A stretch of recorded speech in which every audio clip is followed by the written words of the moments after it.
December 26th, day 6. Welcome to Pagan Crafting. I'm your host, Kara. Today's prompt is reflect on death and rebirth in any way. So the sky's the limit. And since I'm an artist, and since I have not painted in so long, and since I've been wanting to for years, but also years I have not painted, I have been wanting to create my own pigments, some natural pigments. So I thought I'd challenge myself within this challenge. And the challenge is to only use pigments that I've foraged with. There's only, except for some crystal dust that I acquired from a Witche's market, I will be grinding that into powder. But everything else, from my flower petals to my herbs to my branches from my trees, roots. What else did I use? Herbs. You name it, it's in there. And then I also chose specialty water that I collected throughout the year. I didn't know why I needed it at the time, but I wanted it for a future use. I've been collecting water from different parts of sources, different sources, and each water has a magical use as well, magical properties. So I very specifically chose which water I'll be using. I have 3 different waters I'll be using in the painting too today. So I'm going to just go, I'm not going to do a tutorial on how to do make your own pigments today. I'm going to blast kind of through in the beginning of the video, and then let's get into the painting, and I'll let you know the correspondences and the reason why I chose them. So join me today as we do some ashes to art and a journey through death and rebirth with magic.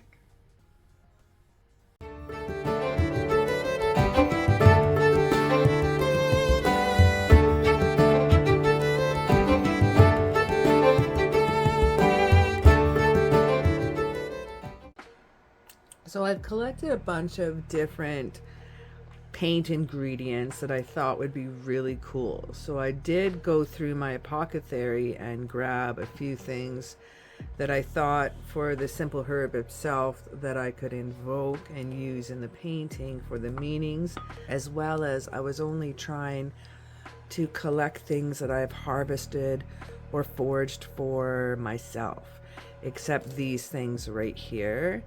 These were pretty much impossible for me to forage for, but we'll get into what's in these little containers here. So starting off with some coal. This coal is from the Sacred Fire, from the Wee Moon's Gathering, from the super full moon in August 2023. My intention was to make some black salt with that, which I will be doing in January. And for now, we are going to make some paint out of it. So we're going to grind up all my goodies into a fine powder. We're going to add some water and some gum arabic just to thicken it. If you don't have it, it's not a big deal. Water is going to be your friend. So to add some color, from ashes to art, because we're going to start off with our ashes, and then we're going to finish off with, hopefully we can get some bright colors in here. So we're going to bring into the root of our painting. So I thought I'd get some dandelion root. I collected this spring 2021, and I thought we could root our painting into our intentions. So we'll throw in some root magic there with some dandelion root, maybe get some browns. We'll see what colors come out of that. Nature's always interesting what could come out, because I'm hoping for greens actually, but I have some BC cedar and some wild mint as well. Now again, they're green, but will I get that in the paint? We shall find out. Protective qualities with both these as well. Now hopefully, to bring in some color, I have my rose hips. Now when I have busted them up in my coffee grinder, it's gone into like a powder and a very light color. So we'll see if I can get some of these oranges out of here, but usually the seeds and puff that's inside will make it quite light. But these represent love, so let's bring some love into the painting. And of course, what would a painting infused with herbs, plants, trees, and roots, and ash, if out some sunflowers? So sunflowers, literally an actual sunflower, and there's some candula. These are both ruled by the sun, and they have powerful soul energy in these ones to use. So maybe they might produce a bit of color. I'm hoping this will. I've made some salve with this and I've gotten a little bit of color, so we'll see what happens. My fingers aren't really crossed for the sunflower to get much color, but the energy and the essence of the herb, which we'll get into all later, where all the correspondences are for everything that I'm using here. So yeah, anyway, we'll get into all the colors and correspondences with that. Okay, so this was sent to me by Peckish Pagan. This is a century-old red brick dust, handcrafted. I've been looking for some for years. I've gone to every witchy vendor, market, metaphysical store that I could find that I've had my hands on, and I could not find. Now she sent me some, so I want to thank her extra. Look at that. Look at the powder. It's so fine. I actually don't have to grind it up in my pestle and mortar. So that I'm hoping we're going to get a bit of color out of too. And this is going to be amazing for this spell. I'm really excited. Now, these. We have gem sand. We have garnet. So it'll probably turn out a little pink once I grind it up even more. I have bloodstone. Might get a lighter green out of that. Lapis lazuli. I did do a test run. I got a little bit of color. Amethyst. Angelite. And black tourmaline. Now I did do a little bit of a test run if I'm able to grind them up and how they were, and it actually didn't take long at all until it was into a powder. Then I mixed in some of the gum arabic with it, made it a little bit thicker, added a touch of water, and I was able to paint with it. The color is minimal, but the intention and infusion will be there, if you dig what I'm laying down. So let's have some fun. Let's see what kind of colors and things we can make out of, from sacred fire to sunflowers to gem dust to century-old brick dust, to herbs, to roots, to trees. We're going to be having some fun with Ashes to Art. So we're going to start off with preparing our pigments. This one here is the century-old brick dust.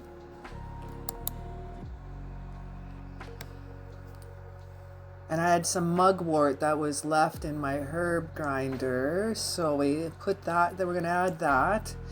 I got some mint and cedar and mugwort I'm going to use for my greens.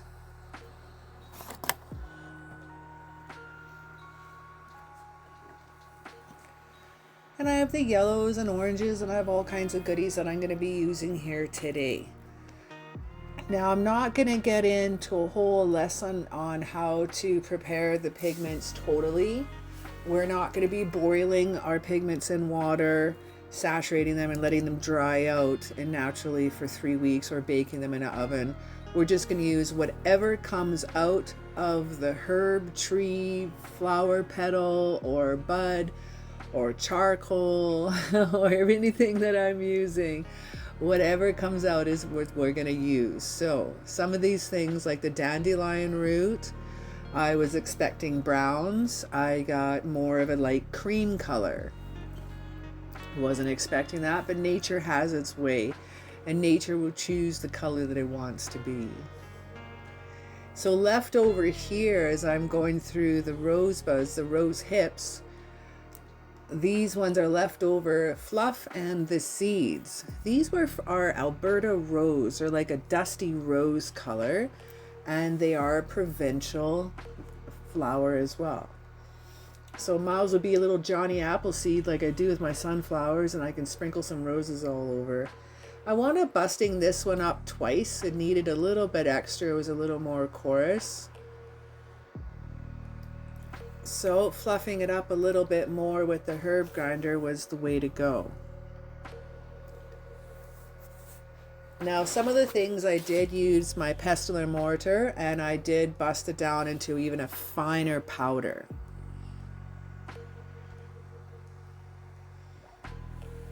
Now, one of the last ingredients that I have here is charcoal. Now, this charcoal was from the August 30th super full moon 2023. Now, this was a sacred fire that was in the middle surrounding of 32 women folk at this sacred gathering. So this has the energies of 32 women in it.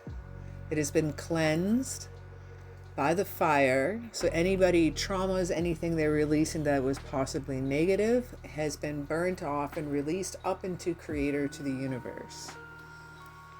It is so sparkly and so beautiful, and I love working with charcoal. Laying down a quick drawing. This is going to be myself in the lotus position. I am having 6 arms, my friends. That's right.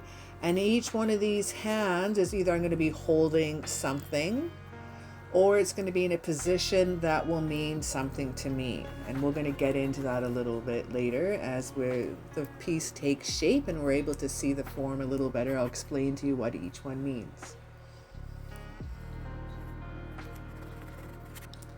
So I've used a little pillbox container and I've reorganized all my little powders.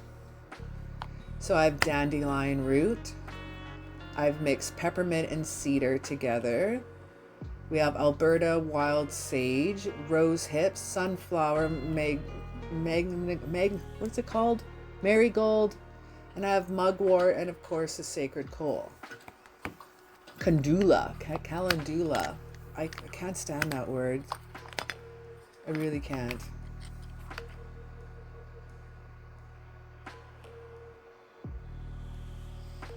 Now look at all the pigments. They are just gorgeous. Now I haven't mixed any gum arabic in yet, so I will be doing that off camera.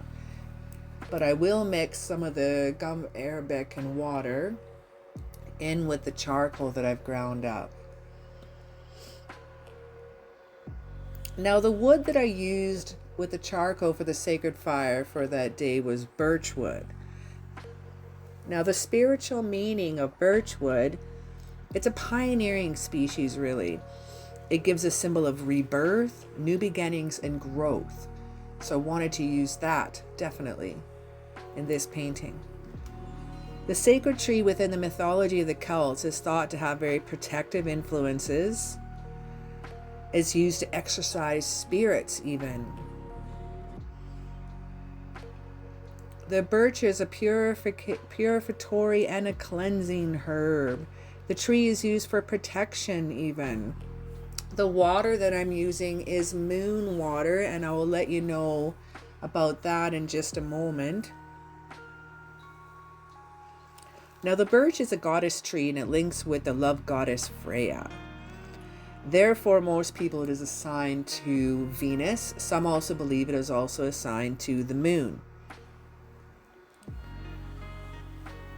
Now, when I mix my waters, I'm going to use a couple different types of water here. Now, the first I used was moon water, and I'm going to use moon water for mixing my pigments. Now, the next one I'm going to be using is hail storm water. It was thunder water from July 2023. I collected this on Canada Day, our birthday, and we had a wild hailstorm that day.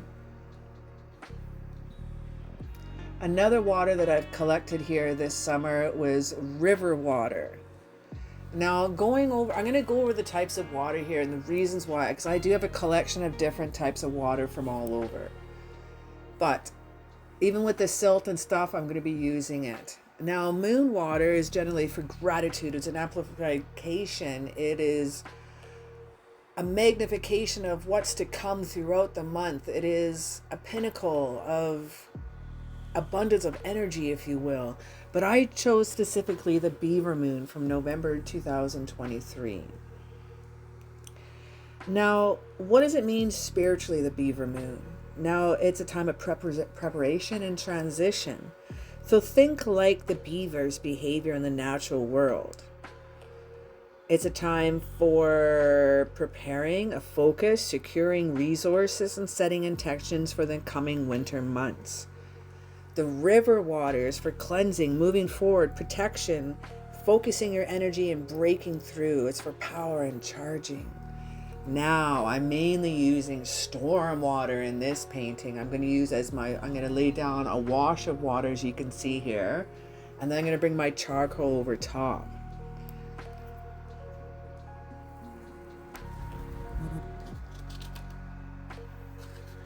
Now, storm water has many emotions attached to it. It is for manifesting, protection, motivation, power, raising energy, rebirth, strength, and confidence, boosting self-esteem. It's good for hexes, curses, charging, strengthening spells, letting go, moving on, empowering, breaking bad habits, balancing energies. It's also for death and rebirth. How fitting is that, my friends? Powerful energy coming into this painting. Now let's get back to this charcoal as I'm using it here. Now, historically, charcoal in witchcraft can be used for ink making, writing in grimoires. You can mix it with water and vinegar. Sticks of charcoal are used for drawing and scribing, warding. Crushed charcoal will be mixed into salt to create a black salt, casted around the home or property to absorb negative energies. A ward against negative entities, lining windows, doorways, a charcoal dust is said to keep away illness and misfortune and cleanse those who have entered the home. Not only it's great for cleansing and purification, it's a tool to use to purify the energy of space or an object. So before I started this painting, I smudged. I cleansed my canvas, I smudged my canvas, but imagine that now the influence of the charcoal coming in over top of that.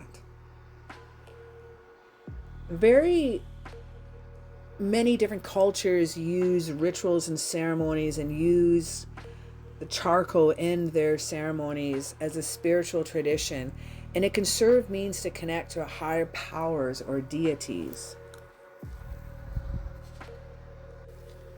Now, meditation and focus. Thinking about using the charcoal for that. Some people use charcoal as an incense to aid meditation and deep focus. The act of lighting and watching the smoke can help create a calming, meditative atmosphere. The symbolism can hold a symbolic influence in certain spiritual practices, representing transformation or the transmutation of negative energies into positive energy.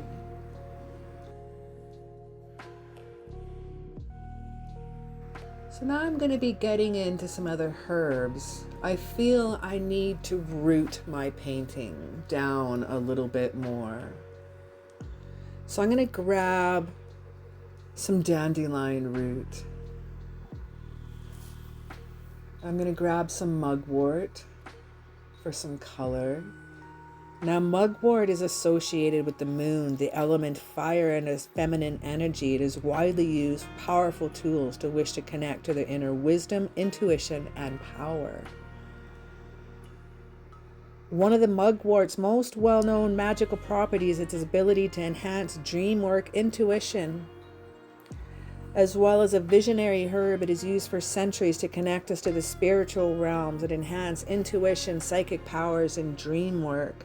It is a sacred plant for many indigenous cultures. Mixing a few different of my pigments here. Again, I'm not boiling, I'm not isolating, I'm not drying them out. This is just whatever's going to play out. Now, rocking in mugwort over the demon head and the sword, which I'll tell you about that in a moment. I wish to use the mugwort over top of, I'm holding a slain, severed demon head, and the other one is a sword, a blade in the other. I want mugwort because it's a magical mysterious weed. Mugwort grows all around the world, and many cultures have different uses for it. The Aztecs considered the mugwort as a sacred plant and used it for incense. In witchcraft traditions, it has long been used to induce lucid dreaming, for astral projection, and to enhance psychic abilities. We are using that for its witchcraft abilities. We want to enhance my psychic abilities. Now, slaying that demon's head there, my friend, is to represent something indeed. So again, we will get that in a moment. Now, I love wearing skirts when doing magical works or doing sacred circle events. I'm now using a little bit of the mugwort and sage. The sage is protective, cleansing, and balancing. It is a sacred herb to the indigenous, and it is a beautiful, and it was funny that I was actually wearing a sage green skirt the day I painted that part of the painting. Next I'm getting into is a century-old red brick dust.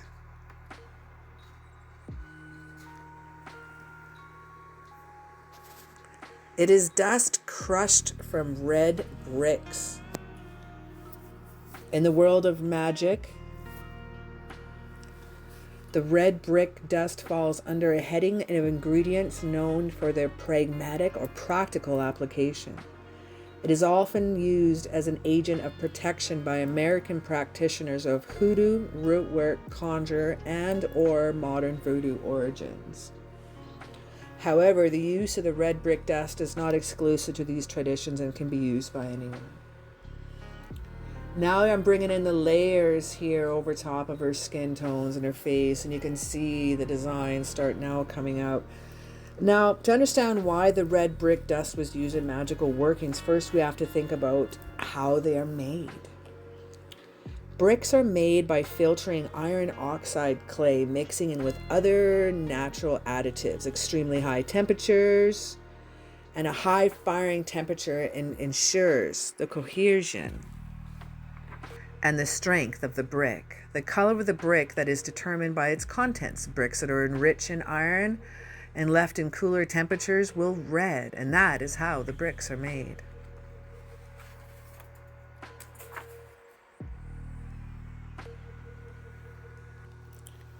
Next up, what I'm going to use, but I'd like to tell you more about the calendula, the marigold. So the calendula, or marigolds are known for their magical, and ancient times they were used to ward off evil spirits even. Today they still represent love and friendship. A wealth of marigolds hung in the door is said to keep evil and negativity out.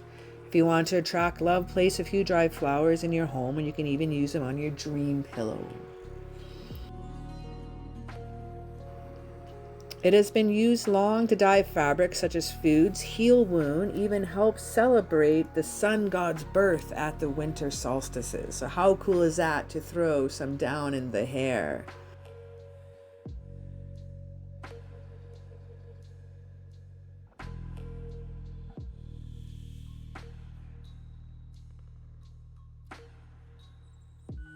The hair, I decided to use rose hips. I was expecting an orange, but I got this golden yellow, and I have strawberry blonde hair, so I'm feeling this is cool.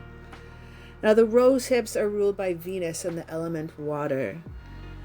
Rose petals aren't the only part of the rose you can use for spells and magic. Rose hips are also used for love spells, prosperity magic, and other types of spells. To find out what kinds you could use for like a beginner witch, I find it just talk to your pendulum, ask your pendulum. If you're not sure about your herbs, ask your pendulum, my friends. Rose hips are used for basically all the same things that roses are. They shine in love and beauty and magic. They're used in ritual baths or to infuse oils. They can have a brightening effect on your skin, and they're also great in spells for good luck and prosperity.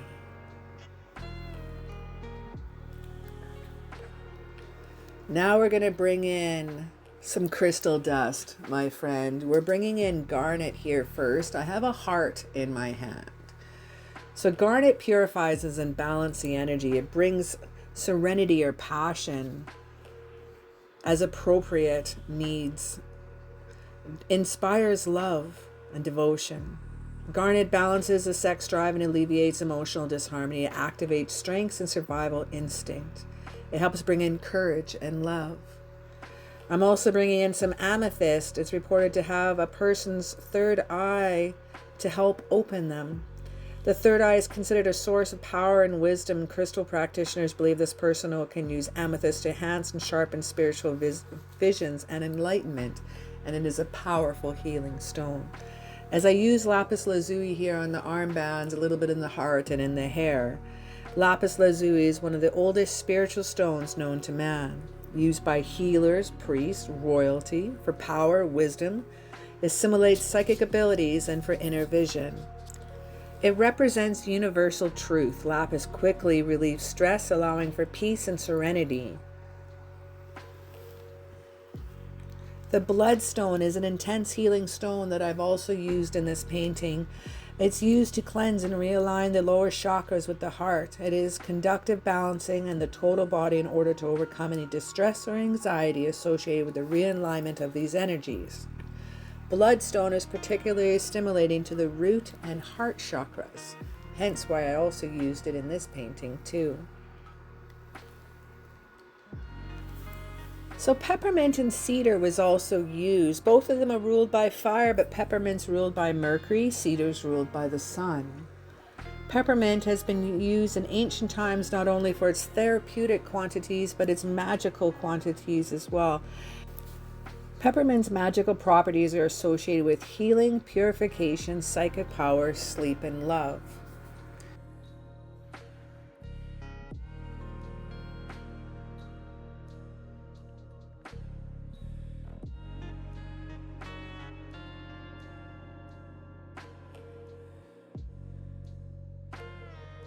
Now I'm going to use a sigil here with some paper because I needed some gray pigment. Ha! So I decided to make a quick little sigil, something for the new year that I need in my life. And I'm looking for a new career. I'm looking for a new job. I'm looking for something different. I'm feeling new beginnings. I'm feeling something exciting. So that sigil represents the action which I would like that to come to me. Now I also use cedar with this. Now this cedar, again ruled by the sun and fire, it has healing, purification, money, and protection properties. Its metaphysical properties promote peaceful thoughts by helping interpret messages from your inner self. Cedar supports us on spiritual quests by connecting us and grounding us with earthly roots. Many have said that working with cedar on a spiritual level has helped them build confidence and courage.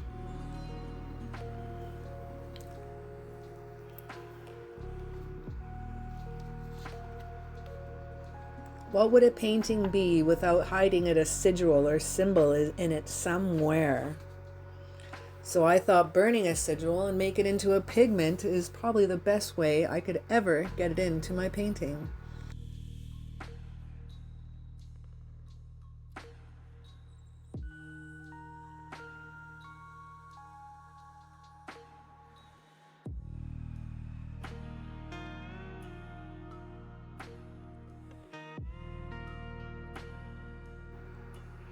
And then I let everything dry. So for 10 hours later,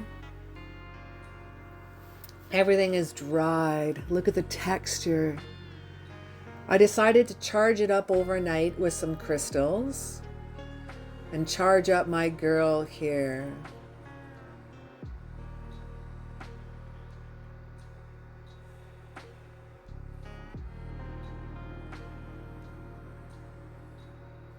Well, let's get on to the next part of the painting.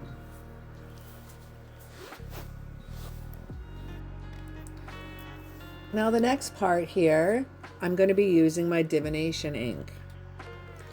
I made this divination ink earlier this year with moon water, coal from a sacred fire from another event in September of last year, with cedar, rosemary, and sage that has been added.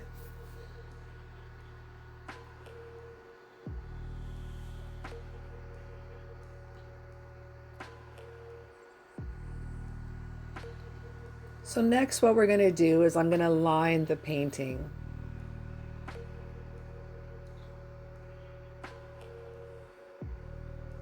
Now I find it wasn't quite dark enough, so I have some tattoo outliner ink because I'm a badass like that, and I have some leftover ink that is expired but is still good for arts and crafts and painting and inking and everything else. So we're going to use some tattoo ink. I know it doesn't fit my challenge, but it is still made with all natural pigments and materials because it has to go into the bloodstream and the skin. So it is still made with absolutely amazing goodies, and it's not going to be harmful to my painting. Look at the darkness on that lining. Yeah. All right. So while I outline this, the reason for I made her topless but yet a skirt. The skirt is to represent the divine feminine and represent who I am. And I've been going through a lot of teachings this year of Cree indigenous teachings, and when we get together we wear skirts. I don't have my ribbon skirt yet, but a ribbon skirt is what the ladies here wear. Now each of the colors of the ribbon means something, has a different correspondence, a different meaning. The overall color has something different too, and they're made with love and intention. I chose to be topless in this because I am free, I am bare, I am woman. I don't need to explain. For I have freedom. The one hand across my belly, I am holding a heart, a realistic heart. For the Egyptians will weigh your heart with a feather going to the afterlife. I have the feather tattooed on me, so let's put the heart on me in this painting. So you'll have to excuse the roughness of the lining. It is not easy to paint on powdered pigments. It's pretty rough. So bear with me with my detail the best I can.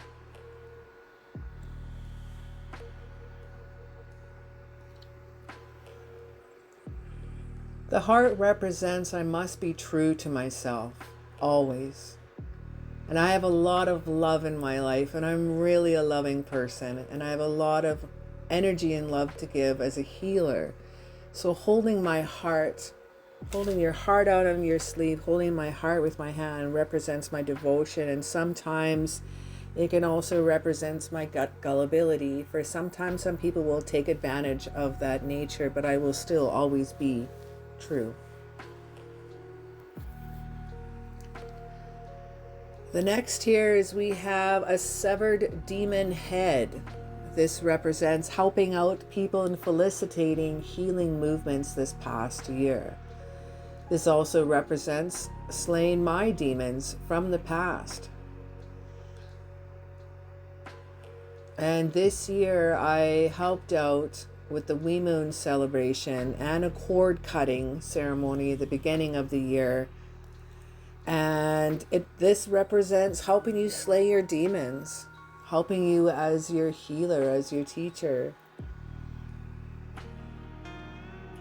Letting go of any past crap.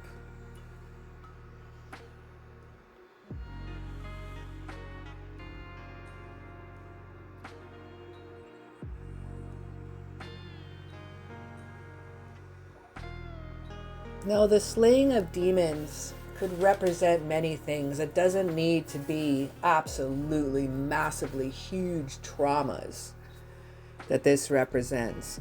But in this case, There were some big things that I helped people move away from this year that helped get through and over some of the traumas that they've been through a lot of magical work, through a lot of cord cutting, through a lot of ceremony, a lot of healing, a lot of Reiki.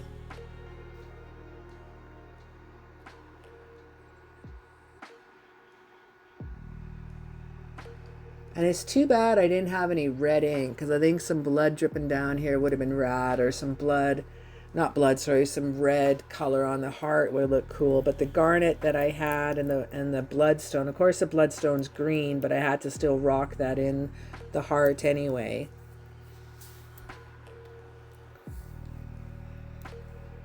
And of course the sword to slice the head. What badass bitch doesn't always need a good sword in hand, my friends?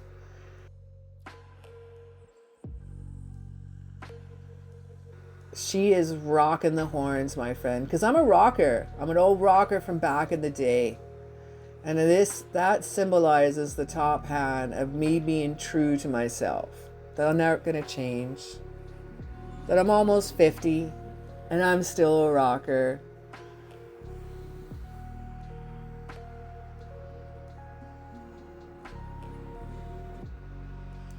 And if you notice the belly gutting on her, that's right. I'm a fluffy witch, so I'm drawing my extra fluff, and I wanted to have to show the belly because I'm not perfect. Notice the nipples aren't also up high. They're a little different too, my friends, and that's okay, because this is not depicted of me totally, because I would have had to cover myself in tattoos.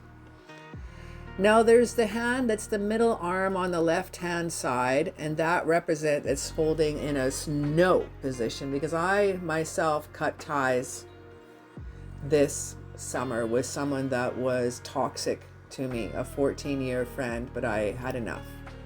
So that symbolizes releasing that. The other hand is in the finger to the pointy finger pose, and that symbolizes to me the spirituality, the Zen pose, the spiritual person that I am. And I believe all these herbs, these essence, everything that I've put into my painting has meant something different. Now I accidentally used some black tattoo ink on that smudge. It didn't quite turn out right, so I had to spend about a half an hour and do some fixing. Here is the reveal. So the reveal. I worked the painting for a few more minutes after I turned off the camera. Added some more smoke coming off. Cleaned up a few things. But I'm feeling this transformative from death to rebirth, especially with the cycle of the charcoal coming in right into the sunflower petals, the marigold from the sage to the peppermint to the cedar to the gem dust that was used in this. Everything here has a purpose and a place and a meaning and a correspondence. This is to represent my cycle of this past year and the things that I got to experience. I want to wish you an absolutely magical holiday, and thank you so very much for joining me on this amazing adventure.